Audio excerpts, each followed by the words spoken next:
Cricket में ये फैसले अगर पहले ले लिए आते, आप भी कहीं फाइनल की रेस में पहुंचते ना, तो कहीं ना कहीं रेस में तो होते। अगर आप होम में जीतते हैं और बाहर जाके अगर आप 2 से 3 टेस्ट मैच भी जीत लेते हैं तो आप फाइनल के लिए स्ट्रॉन्ग कैंडिडेट बन जाए। हम सोचते हैं कि इस तरह की टर्निंग पिचेस बनाए और स्पिनर्स विकेटें लें, तो इसमें प्रॉब्लम क्या आती है, ये मैं हैरान हूं। वैसे अगर फास्ट बॉलर विकेटें ले तो क्रिकेट आगे जा रही है, और अगर स्पिनर्स विकेटें लें तो क्रिकेट पीछे की तरफ जा रही है। I don't understand. आज से आगे हमें लगता है कि ये पिचेस हम हर पाकिस्तान के सेंटर में बना सकते हैं, और यहाँ पे पाकिस्तान को पाकिस्तान में हराना उतना ही मुश्किल होना चाहिए जितना पाकिस्तानी टीम ऑस्ट्रेलिया जाती है या साउथ अफ्रीका जाती है। लोगों को भी ये लगे कि पाकिस्तान में जा रहे हैं तो हमें जीतने के लिए कोई एक्स्ट्राऑर्डिनरी काम करना पड़ेगा। रघु भाई, जो आकिब भाई ने सवाल रखा है वो सवाल ये है कि फास्ट बॉलर विकेट ले तो क्रिकेट आगे जा रही है, स्पिनर विकेट ले तो क्रिकेट पीछे जा रही है। समझ नहीं आ रहा। मेरा सवाल यह है, सिर्फ एक ही विकेट ले, सिर्फ स्पिनर ही विकेट ले और सिर्फ स्पिनर का ही गेम हो, ना बल्लेबाजों से रन हो, ना फास्ट बॉलर से रन हो, ना किसी और से कुछ हो, तो जा रही है पीछे कि नहीं जा रही है आपके ख्याल में?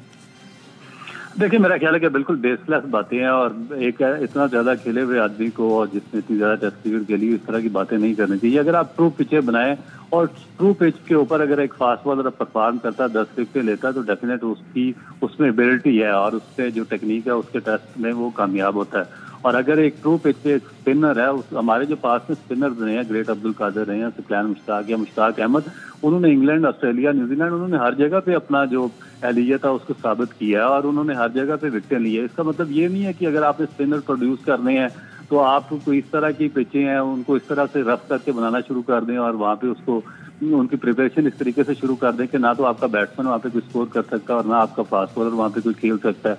तो ये तो आप बिल्कुल एक पुरानी सोच के साथ जा रहे हैं, नए 70s और 80s के दौर की क्रिकेट खेलना चाह रहे हैं। तो इसका मतलब अगर आपने जीतने पे ही जाना था इस तरह के हिले बाने करके, तो फिर आपने न्यूट्रल अंपायर क्यों इंट्रोड्यूस करवाए थे, फिर और दूसरी चीजें क्रिकेट में क्यों आई हैं? और जहां तक आप एग्जांपल दे रहे हैं ऑस्ट्रेलिया की या इंग्लैंड की पिचेस की, तो आप देखें कि आप इंग्लैंड के जो ग्राउंड है, लॉर्ड्स की पिच, वो सीम बॉलर को सपोर्ट करती है। आप वहाँ पे ओवल में चले जाएं तो वहाँ पे तो आपकी पिच जो बैट्समैन है उनको सपोर्ट करती है। इसी तरह आप नॉर्थ में चले जाएं तो वो सीम बॉलर को सपोर्ट करती है। ऑस्ट्रेलिया में सिडनी हमेशा से सीम बॉलर के लिए फेवरेट रहा है। जो पर्थ जो उसको मेलबर्न की पिच पे उस पे स्पोर्टिंग पिच रही है, बैट्समैन भी स्कोर करते रहे हैं। जो अच्छा बॉलर था उसने भी 10 विकेटें ली हैं और जो स्पिनर अच्छा था उसने भी उसने मैच जितवाए हैं। तो इसका मतलब ये नहीं कि उन्होंने इस तरह की प्रिपरेशन एक अजीबोगरीब किस्म की उन्होंने स्टोरियां गढ़ना शुरू कर दी हैं जब आपके पास कुछ भी नहीं है।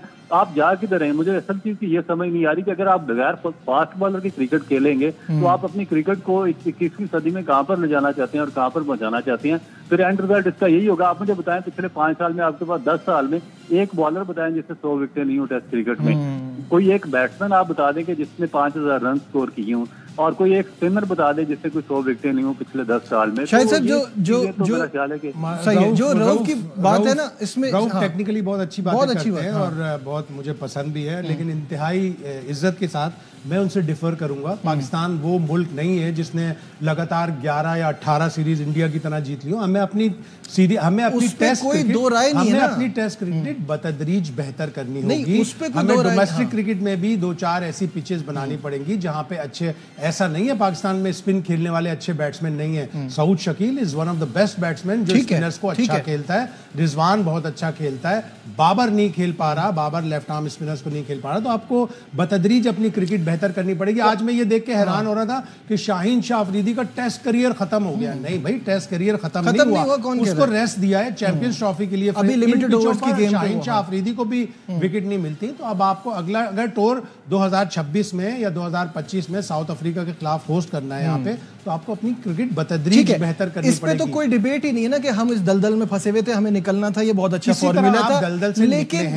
लेकिन ये कहना कि दुनिया के दूसरे मुल्कों में भी अपनी कंडीशन, क्या नेथन लायन ने ऑस्ट्रेलिया में विकेटें नहीं ली हैं? लेकिन क्या वहां 150-200 रन नहीं बनते? चौथे 5वें दिन जाके आउट करता था। यही कह रहे हैं, इंडिया के खिलाफ वो कभी भी आउट नहीं करता। तो आपको टीमों की हिसाब से, टीमों की कंडीशन, टीमों की स्ट्रेंथ के हिसाब से आपको देखना है। आपने देखा कि आपने इंग्लैंड को फ्लैट पिचेस दी, आप बुरी तरह 3-0 स्मैश हो गए। 600 रन बना रहे थे वो एक दिन में, उन्होंने आपको बुरी तरह हरा दिया। ऑस्ट्रेलिया ने आपको हरा दिया। आपको पता ही चल गया ना। वो आपको पता है कि इंग्लैंड, ऑस्ट्रेलिया, और इवन ये अब ये वेस्ट इंडीज, ये 3-4 टीमें हैं जिनके पास बहुत अच्छे स्पिनर्स हैं, जो स्पिनर्स को खेलते भी अच्छा हैं, उनके खिलाफ आपका ये प्लॉय, ये स्ट्रेटेजी नहीं चलेगी। ठीक है, फाइनल थॉट्स ऑन दिस, और कल के मैच को कैसा देख रहे हैं रऊफ, मुझे बताइएगा। देखिए मेरा ख्याल है कि कल का मैच भी वैसे ही होगा जिस तरह पहले मैचेस होते रहे हैं, और उसमें स्पिनर्स ही डोमिनेट करेंगे। और इसमें नो डाउट कि जो वेस्ट इंडीज के फास्ट बॉलर हैं उन्होंने बहुत ही आउटस्टैंडिंग बॉलिंग की है, और इस पिच के ऊपर भी उन्होंने अपना एक इम्पैक्ट क्रिएट किया है। और मेरा ख्याल है कि अगर पाकिस्तान भी एक आध फास्ट बॉलर को उससे ओवर करवाए तो इसमें कोई मजाका नहीं है। दूसरी जानब जहां तक बात है, ये जो नेगेटिव सोच है ये कास्ट करती है आपके अपने कंट्री को ही एंड पे। आपके जो अपने टॉप क्लास बैट्समैन होते हैं उनका जो कॉन्फिडेंस लेवल आप शैटर कर देते हैं। आपके जो फास्ट बॉलर्स होते हैं वो इस काबिल नहीं रहते कि वो टेस्ट क्रिकेट में दोबारा बॉलिंग कर सकें या लॉन्ग फॉर्मेट खेल सकें।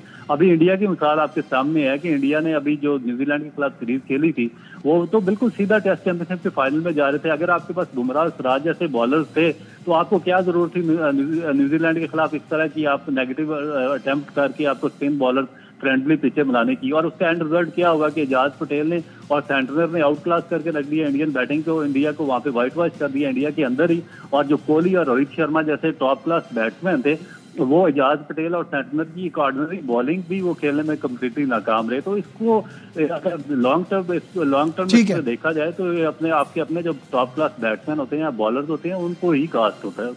सही है, बहुत शुक्रिया। रऊफ भी हमारे साथ थे, शाहिद साहब अभी हमारे साथ ही हैं। लेते हैं एक छोटा सा ब्रेक, डिस्कशन को आगे बढ़ाएंगे, स्टे विद अस।